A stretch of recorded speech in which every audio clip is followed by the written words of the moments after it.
In this video, we're going to talk about a different type of measurement that can tell you something about the spread of the data.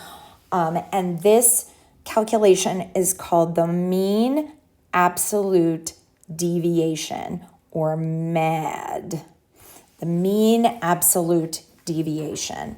So let's talk about how to calculate it, and then we'll talk about what it tells us about our data. So we already know about how to calculate the mean. When we calculate the mean, we add up all of the numbers and then divide by the number of numbers. So for example, in the first one, I've already given you the mean here, but it's 2 plus 2 plus 2 plus 4 plus 5. And if we add that all up, we get 15. And then we divide by the total number of numbers, 5, to get a mean of 3. All right, we've done that, right? Now, how do we get the mean absolute deviation? Well, deviation just means difference. How different are the numbers from the mean? That's all. And absolute, because we always want them to be a positive number. So again, if you subtract the numbers and get a negative number, we want to take the absolute value of that number.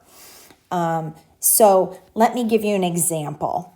So our mean for our first data set is 3. The difference between 3 and 2, now what we're going to do is take 2 minus 3 plus 2 minus 3. And again, we're taking the absolute value of this. We don't want to have negative numbers involved. Plus 2 minus 3 plus 4 minus 3 plus 5 minus 3. So we're taking the difference between each of our values and the mean, and then we're going to add them all together. So we can actually visualize this on our dot plot, and we could say there's 1, 1, 1. There's another difference of 1 here. And there's a difference of 2 here. Okay, so basically we're going to do 1 plus 1 plus 1 plus 1 plus 2. So add those all together and we get 6. And then once we find that value, then we're going to do the same thing we did with our mean and divide that number by the number of numbers. So 6 divided by 5, we're going to get a decimal number, and we get 1.2. So our mean absolute deviation for our first data set is 1.2. What does that mean? Well, let's compare it to this other data set. It has the same mean of 3, but let's see if it has a different mean absolute deviation. So again, we're going to subtract that 2 minus 3 absolute value plus 3 minus 3 plus 3 minus 3 plus 3 minus 3 plus 4 minus 3. We can put some parentheses in here to remind us to do the subtraction first. And again, we can visualize this. We've got a 1 here. We've got some zeros. Those aren't dot plots, by the way. They're zeros. And we've got a 1 here.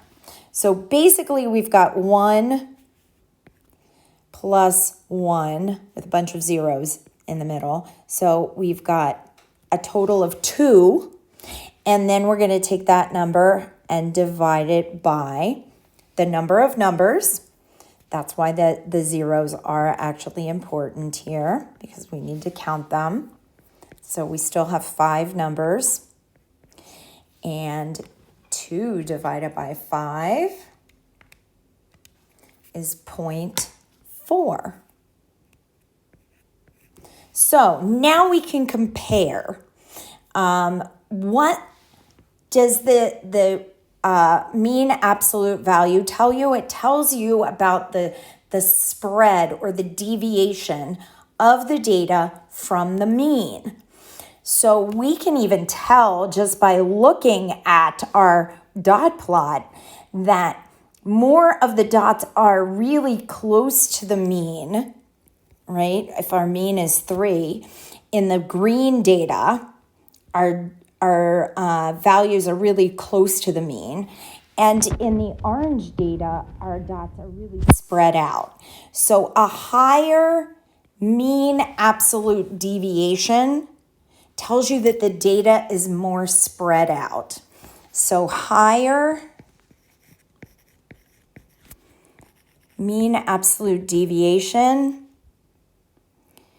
means that the data is spread.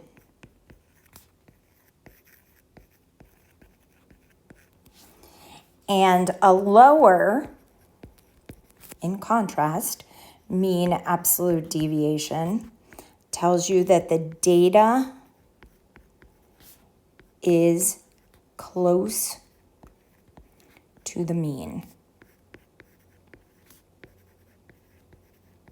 Or it's not spread out. It's compressed. All right? So this is just another way of talking about the deviation or the spread of our data.